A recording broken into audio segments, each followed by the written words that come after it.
Сәлеметсіздер, құрметті оқырмандар. Бүгін біз сырный рулет жасаймыз. Бізге керегі сыр, 200 граммдай сыр. Теркадан өткізіп аламыз. Соңы сметана. Мен сметана қосқанды жақсы көремін. Жұмыртқа, үшеу.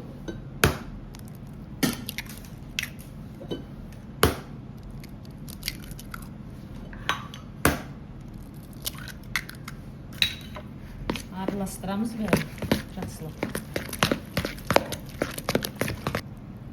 Кішкене ұн қосамыз. Жақсылап араластырып аламыз. Листімізді майлап аламыз. Осылай осыған қойып.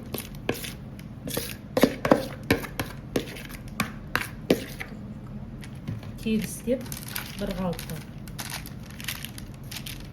Сосын духовкаға пісіреміз. Это 180 градуста. Көп уақыт ұстамайды. 10 минутта дайын болады. Мен кішкене қызыл бұрыш неттім, турадым. Овощной болсын деп кішкене.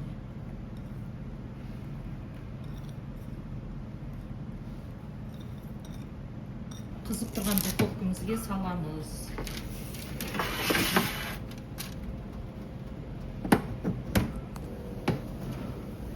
Біздің рулетіміз 7 минутта дайын болды. 10 минутқа жеткенде жоқ.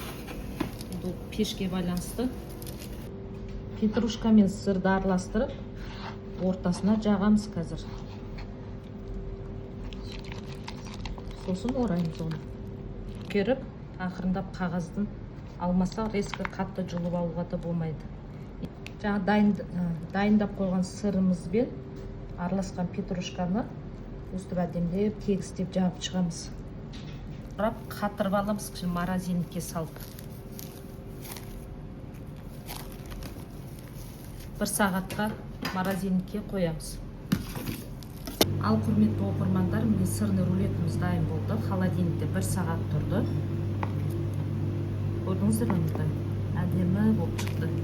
Дастарханға әдемілеп қойсаңыздар болады.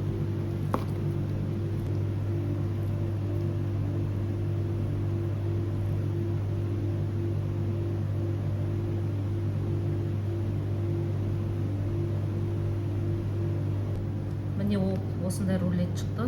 Құрметті оқырмандар, егер менің рецептім ұнап жатса, лайк басып тіркелуді ұмытпаңыздар.